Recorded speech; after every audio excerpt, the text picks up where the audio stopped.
Hey YouTube, Jim here. Welcome to Top 10 Archive. Have you ever felt that you're the smartest person in the room? I know I am. Nobody else is here right now. That maybe nobody gets you because you're just too sophisticated. Well, there are a few ways for you to find out and prove it to those who doubt you. Go through this list of 10 items to see just how much of a genius you are. Now, if you can dumb yourself down to our level for a moment, why not give Top 10 Archive a subscribe? And for notifications on new videos, click the bell and comment with just how much of a genius you are. Number 10. You're left-handed. You may have to put up with right-handed desks and other pitfalls of being left-handed, but you also get the chance to gloat about how smart you are.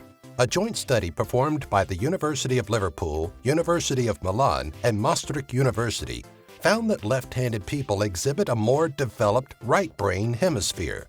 That hemisphere is directly responsible for processing spatial reasoning and rotating mental representations. Left-handed people also tend to have a greater link between the two hemispheres, which assists in information processing.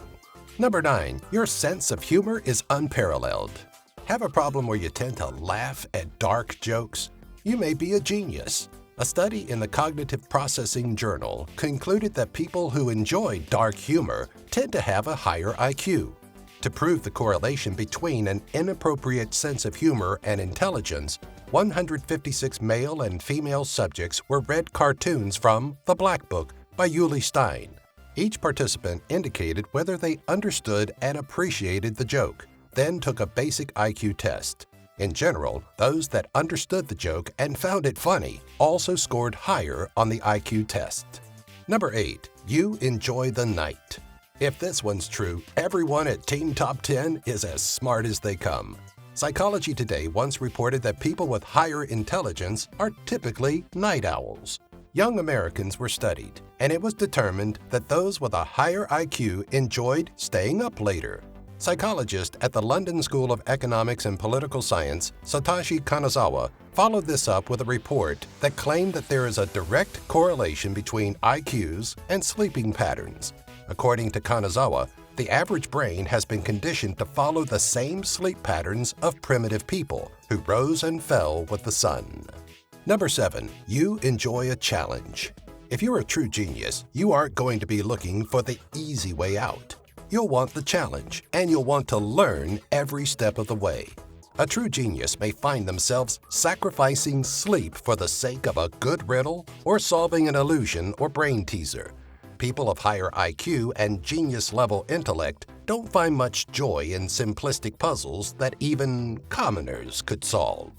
Number 6. You enjoy a good book. It's not so much that non-geniuses don't read, but someone who qualifies as a genius or has a much higher IQ is more prone to spending a Saturday evening deep in a book. There is, however, believed to be a correlation between reading more and an increase in levels of the 3 types of intelligence: emotional intelligence, crystallized intelligence, and book knowledge. It may also help if you start reading books written by geniuses or biographies about geniuses, but that's not an official study. Number 5. You're a worrywart. There's nothing worse than spending your days worrying about everything. The end of the world? It's always on your mind. Terrorism? Can't quite stop thinking about it, right? Well, there's a chance that overactive mind of yours may mean you're a genius. Dr. Adam Perkins, expert of neurobiology of personality at King's College in London, believes he found a link between anxiety, overactive imaginations, and very intelligent people. One argument in favor of the belief is that this level of concerned imagination is a self-preservation. Number 4. You're addicted to something. That may sound a little contradicting, and you may immediately think that if someone gets addicted to something, they're already not smart for trying an addictive substance. If history says anything, though, people deemed genius were known for their addictive habits. Consider Charles Dickens and his love for opium, or Edgar Allan Poe's struggle with alcohol. Recluse Howard Hughes checked off many genius boxes and topped it all off with his addiction to opiates.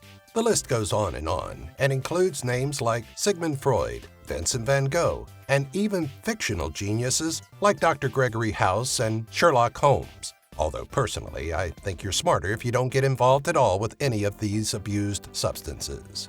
Number 3, you have a curious mind. It would make sense that a genius would be curious, right?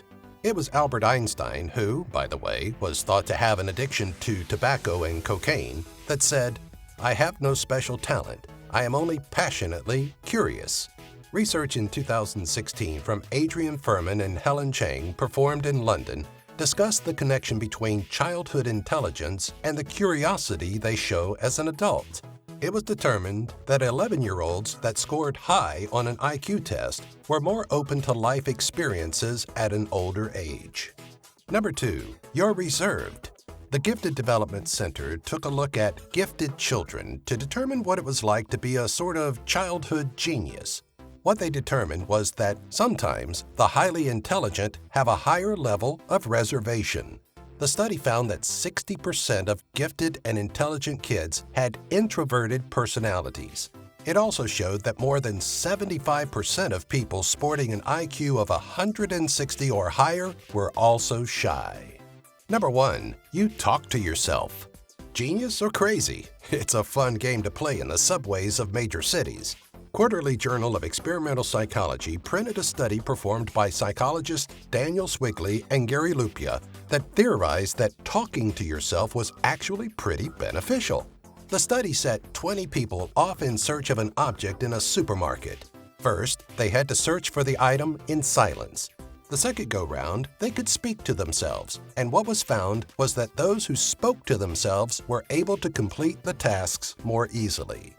Thanks for watching. Smart move. Remember to subscribe, click the bell, and leave your IQ in the comments below, rather than criticizing mine.